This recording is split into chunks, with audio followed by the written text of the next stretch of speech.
Bonjour tout le monde et bienvenue à un nouvel épisode de Loi Divine.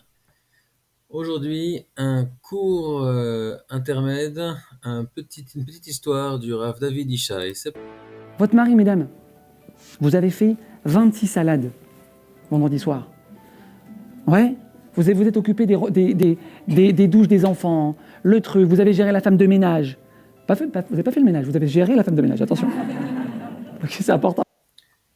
C'est marrant qu'elle rigole, ces dames-là, parce que on rigole quand on reconnaît qu'il y a de la vérité là-dedans.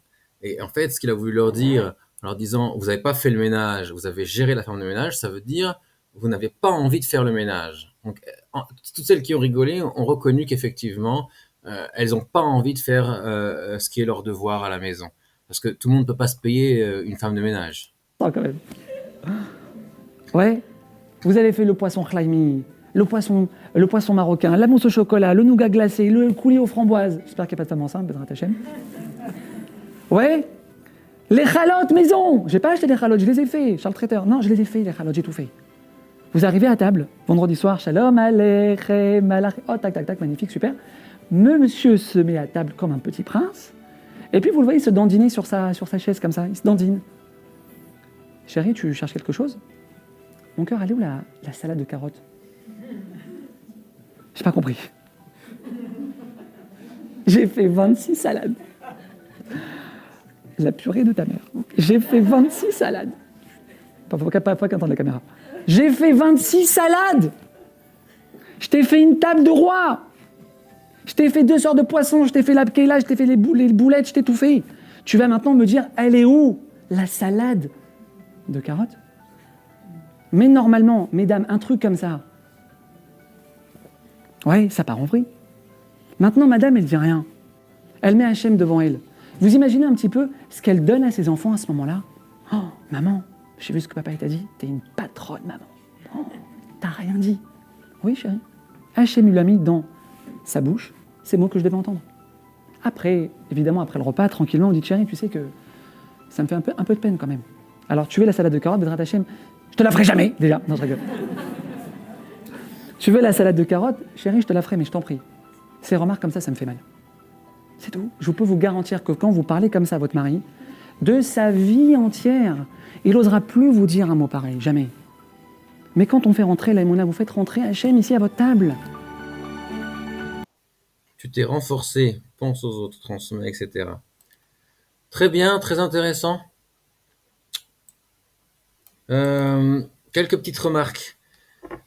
D'abord, dans le moment où il dit Monsieur est assis comme un petit prince, on sent un ton dénigrant sur quand la façon dont il dit un petit prince. Alors peut-être je me trompe, hein, dites-moi ce que vous en pensez en commentaire, mais moi je vois ici un petit peu de, j'ai l'impression qu'il y a un petit peu de façon il parle de façon un petit peu dénigrante, comme si c'était mal pour Monsieur de s'asseoir comme un prince. Alors que, et ça va être également valable pour la suite, hein. C'est marqué dans le Rambam, donc Ilchot Ishut Perek Tetvav à la Chakaf.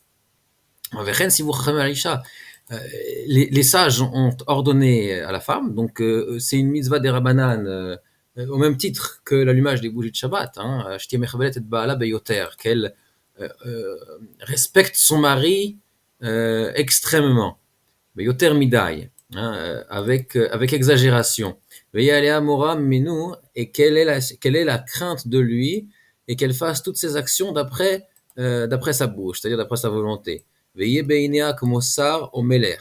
soit à ses yeux comme un prince ou un roi. Qu'il soit à ses yeux comme un prince ou un roi. Alors, si c'est ça la halakha, il n'y a pas de raison d'être dénigrant, hein, pour le fait qu'il s'assoit comme un prince. Au contraire, la femme doit vouloir cela. C'est ça qui est marqué ici. La femme doit vouloir que son mari s'assoie comme un prince à la table de Shabbat. Alors peut-être c'est ce qu'il a voulu dire. Dites-moi ce que vous en pensez en commentaire. Par rapport à ce qu'a dit par la suite, l'histoire des salades, ouais, il faut savoir que dans le judaïsme, l'intention est très importante. La même action avec 2 intentions différentes pourra être une fois une mitzvah une bonne action, et une autre fois une avéra, une faute, en fonction de l'intention, de la pensée qui va aller avec cette action. Et ici, dans l'histoire des salades, eh ben, il y a plusieurs possibilités.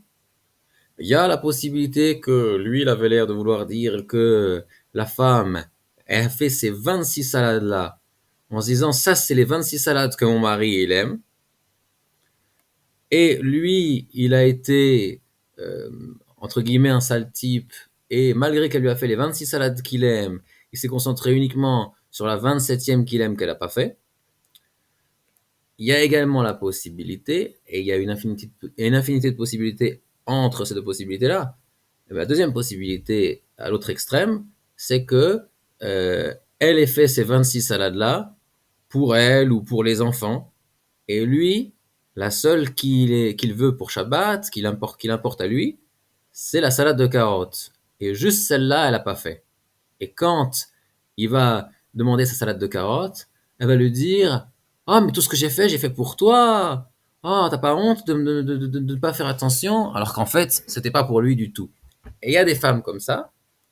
Mais évidemment, dans tous ces cours de Shlom Bayit, on va toujours élever les femmes sur un piédestal en leur disant qu'elles sont parfaites et essayer de rabaisser les maris et leur dire qu'ils doivent faire des efforts pour honorer plus leurs femmes.